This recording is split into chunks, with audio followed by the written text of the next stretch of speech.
In 1793, the world's economy was beginning a great transformation, but hardly anybody knew it. Hello, I'm Trevor Getz. And I'm Nick Dennis. There are many ways to study the changing global economy of the mid-18th century.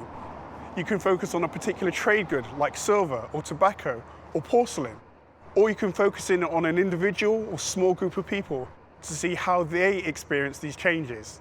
Maybe you can look at one location and try to see how it's connected to the rest of the world.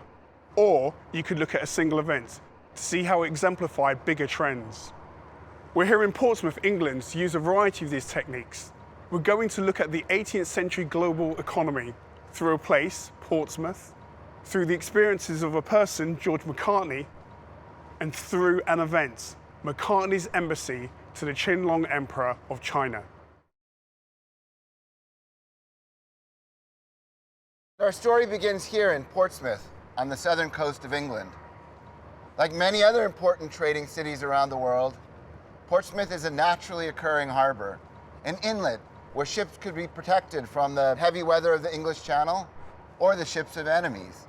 In fact, this is the most fortified city in Europe, because there were plenty of enemies. In the 3rd century, when Rome occupied the island, they built a fort here to repel Saxon raiders. In the 14th century, when England was locked in 100 years of conflict with France, the French burned the town at least 3 times. Then, in the 15th century, King Henry VIII turned this into England's first major naval base. Its docks manufactured some of the largest European vessels of the day, including Henry VIII's flagship, the Mary Rose. By the 18th century, the city was bursting at the seams with sailors, soldiers, and traders, including many from the Caribbean, Africa, and Southern Europe. Trading ships left from Portsmouth to conduct commerce around the world, or just across the Channel in France. Convoys left from here to transport convicts and debtors to Australia, where they would be resettled in brutal circumstances. From its naval base, Britain's modern fleet departed to fight great battles. The town itself was dominated by the shipyards, which rapidly expanded as Britain updated its fleet to protect its growing trade and empire. It was in this period that the great ships of the British Imperial Navy were built in industrial shipyards like Portsmouth, Woolwich, and Chatham. Most, like this vessel, the HMS Victory, which led Britain's naval victory against Napoleon's fleet at Trafalgar, were at one time or another posted here in Portsmouth.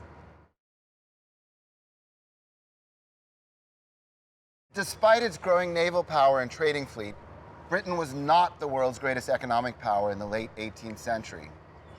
The real economic center at the time was in Asia, where China and India were the biggest producers of manufactured products before industrialization.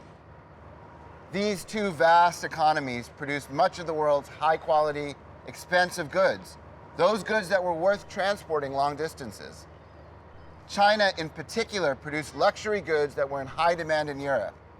Ceramics, silks, and tea were profitable enough to ship thousands of miles across the world from China to England. But these Asian countries and their neighbors in Southeast Asia, in Korea, and the Philippines had such large populations that they largely focused on producing goods for themselves and their nearby neighbors. Massive local and regional markets meant that they had generally little interest in trade with Europe. By contrast, European states competed mightily with each other to control the lucrative trade to Asia. Hence the need for large fleets and for modern industrial shipyards like Portsmouth. Among European powers, Spain was the first to effectively break into that Asian marketplace. You see, the one thing that the big Asian states did need was money to keep their huge economies afloat. And that money came largely in the form of silver. By the 17th and 18th centuries, most of that silver came from mines in the Americas, and most of those mines were in the Spanish-American colonies. Other European states, like Portugal and the Netherlands, didn't have access to the Spanish silver mines and couldn't provide silver in exchange for Chinese or Indian goods. So they found other ways to join this trade. The Portuguese, for example, served as middlemen, offering their ships as a transport service and making a small profit.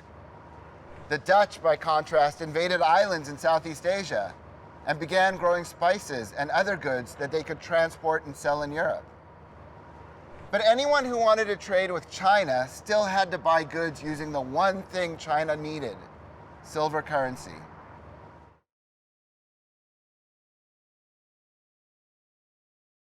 Like other Europeans, the British wanted to find a way into the Asian economic system, but Britain had no silver mining colonies to produce the money to buy Chinese goods. So, late in the 18th century, an expedition was prepared to try to get China to accept something else as payment.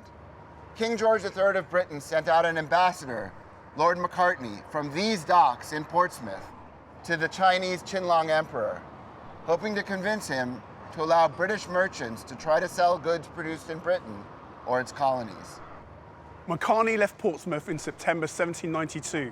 His small convoy of ships travelled mainly via ports owned by the Portuguese, who were allies of the British. They sailed down to the west coast of Africa, then to Rio de Janeiro in Brazil, and then onward around the southern tip of Africa, and then stopped in Jakarta on the island of Java. The embassy reached the Portuguese colony of Macau on the edge of China in June 1793, a 10-month journey. After some negotiations, they proceeded upstream in barges along the high river to Beijing, and then to the city of Johor, where the Qing Emperor was residing. Macartney finally reached the court of the emperor in August 1793, where there was a brief argument about whether he would bow down before the Qing Emperor, and if so, how deeply and how many times. It was usually expected that visitors meeting the emperor would bow down on both knees so that their forehead touched the ground. Being an experienced diplomat and wanting the mission to be a success without compromising British pride, Macartney decided that he would lower his body by bending on one knee to the ground in the same way he would do before his own king. Finally, the emperor received Macartney. The ambassador offered gifts, friendship, and everything he could to convince the emperor to allow the British merchants to pay for Chinese goods with something the British could produce, like rice or the drug opium grown in British territory in India. Despite his efforts with the emperor, Macartney's embassy produced no change in Chinese policy. After a year of travel across thousands of miles and 3 oceans, he came home empty-handed. Declining to change the conditions of trade, the emperor wrote that China already possessed all things in prolific abundance and lacks no product within its borders. There is therefore no need to import the manufacturers of outside barbarians in exchange for our own produce. In addition, Britain should know its place in the world by strengthening its loyalty and swearing perpetual obedience so as to ensure that your country may share the blessings of peace. Think about this amazing message for a second. It may turn everything you thought you knew on its head. Here is Macartney, the representative of Britain, which we are taught was the world's greatest industrial economy, being turned away and being told that Britain should swear loyalty to China. Here is the Emperor of China, which we know was to lose 3 major wars and become a victim of imperialism in the century to come, stating that China was so strong that it needed nothing from Britain. In fact, the failure of the Macartney mission tells us quite a lot about the global economy of the mid-18th century. We are used to thinking of this era as the beginning of the Industrial Revolution that would drive Britain and all of Europe into a position of global economic prominence for about 200 years. But in the 1790s, the Industrial Revolution was just beginning. China, and to a lesser degree other parts of Asia, were still the engines of global trade. 270 years later, Asia is once again at the center of global trade and manufacturing in the 21st century.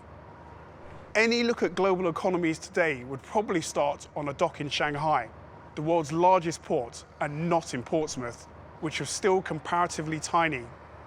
But Britain's turn was about to come, and industrialization was already beginning to turn it from the country that would plead for trade with the Emperor of China into the world's largest economy for a while.